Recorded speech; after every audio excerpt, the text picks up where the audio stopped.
Other interesting cultural news, you have a kid head stomping an opponent while playing basketball after he fell and going pretty viral. Now, let me see here.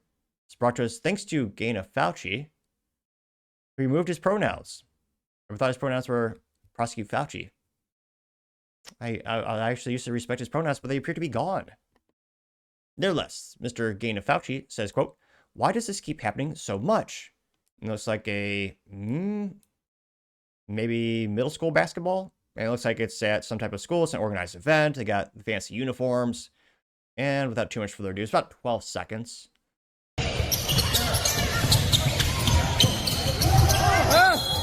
All right, so the comments get pretty racial, so I'll delineate that if you're just listening on the Apple podcast or one of the audio podcasts. The one child that was dribbling the ball and caught it looks like an Asian boy. Then an African boy bumped into him. Oh, we can rewind that. Let's see here. Oh, inaccurate. African-American boy went up and grabbed his jersey. Appears to push him to the ground, continuing to grab the jersey. Starts stumbling over him. Oh, did you catch that?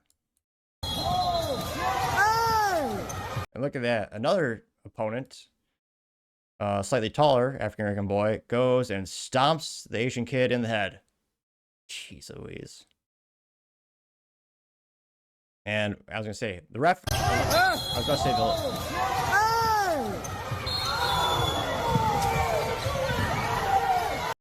Oh, there we go. The ref finally wakes up and gets off his rear keister and then, takes the perpetrator away. Way overdue. But yeah, the stomper will probably set up a gifts on Go get $500,000. I'm only partially kidding. And this went pretty viral. Got 870,000 views and 14,000 likes. One of the first comments is coming from Nick Sorter, saying, quote, "Where's the father?" Getting 694 likes. Gaina Fauci responded, saying, quote, "Great question. Still, this is inexcusable by the kid. I had no father growing up, was dirt poor and in fights a lot, but would never even consider doing something like this while playing sports, or even at all for that matter." Getting 494 likes, which, yeah, that's, I think, a good highlight, or perhaps the accurate highlight of the cultural decay in the United States. I mean, shoot, back when we were growing up, everyone got in fights. Or everyone with an ounce of testosterone. You get in fights. You maybe throw some punches. You push each other. As long as the two people are equal in size and about equal strength, that's just boys being boys. It happens. But only a real piece of crap or piece of scum would stomp someone on the head once they're down. And culturally speaking, I'd say we've seen, maybe it's just anecdotal or maybe it's psychosomatic or in my head, it appears that we've seen an increase in frequency in the past about 18 months especially. Now you also have Ron White saying, quote, "I played a lot of sports and would never consider stomping someone's head into the ground. How does that even enter one's mind?" That got 4.9 thousand likes.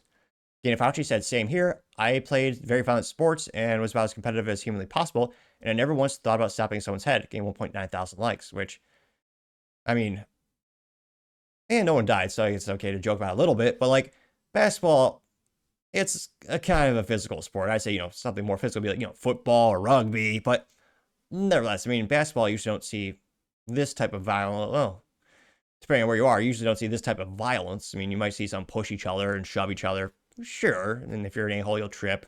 Or LeBron James, you'll cry, pretend like you're hurt.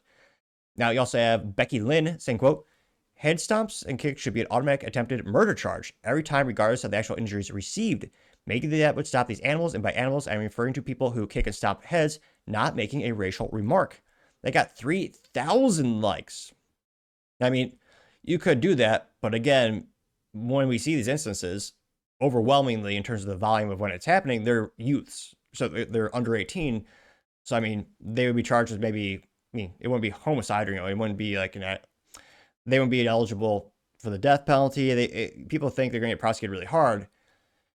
I mean, you can increase the prosecution and the amount of penalties, but in terms of like actual charge them for like manslaughter or attempted murder, it's like they might go to juvie for a couple more years. Now you also have Garrett Shininsky saying, quote, "Lack of consequences. It won't change until people quit being soft on bad behavior because of skin pigmentation," getting 205 likes.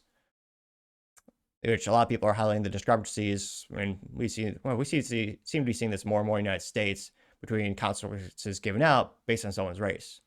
Which, again, I can't help but think if Martin Luther King Jr. were to come back alive, he'd be utterly disappointed because, I mean, he always wanted men to be treated by their actions and not give a damn about their race, which unfortunately seems like the United States focuses a lot of time focusing on, the melanin in your skin, which I would argue all that matters is judging a man by his character and his actions.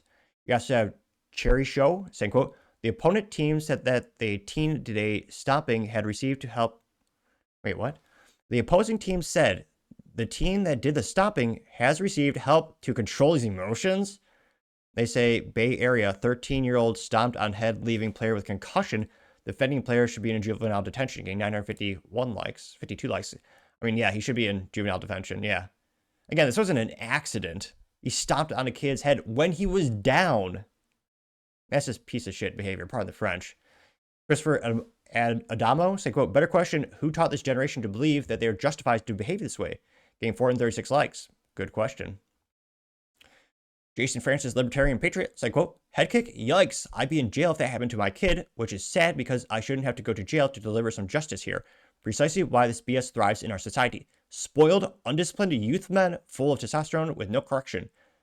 Getting 845 likes and pretty good analysis of the situation. Yeah, when you have a society with no consequences, you have places like San Francisco, California, and Minnesota where, shoot, I mean, what was it? Earlier, was last week, there's a restaurant owner who was robbed multiple times because the perpetrator was let out of jail 50 times, and yet he was still roaming free because they like crime. Or they do. They just want more of it. Jay says this idiot belongs in prison, getting 586 likes. It's going down more and more. Robert Wilson has a picture from a post of someone by the name of Kimberly Klayak saying, quote, if your 13-year-old is out stabbing people, carjacking Uber drivers, or running around with guns, please know you're a terrible parent. It's you, not the police, not the politicians, not the teachers. It's you, just you. Getting 715 likes. And you have a bunch of racist memes, which are too distasteful to actually talk about.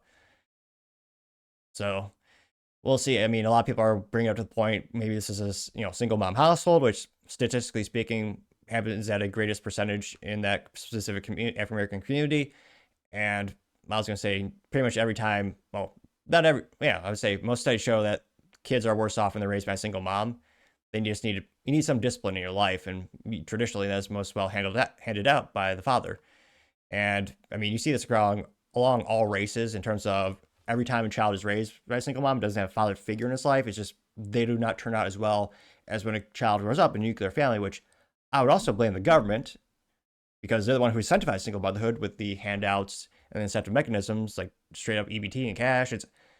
There's a lot of incentive mechanisms. It's even more disturbing when there's actually more of an incentive mechanism to be a single mother than have a father in the home because the government will give you so much money, which is a perverse incentive. And again, is why we see such a overwhelming multiple of the frequency of this happening after the government started giving out handouts. But I hope things get better soon. I do think if you actually got rid of those handouts and those, those freebies, you would see a decrease in the frequency of single motherhoods and you would see more nuclear families, which overall, I do think a child is best raised with when you have a mom and dad in the household to raise and guide them.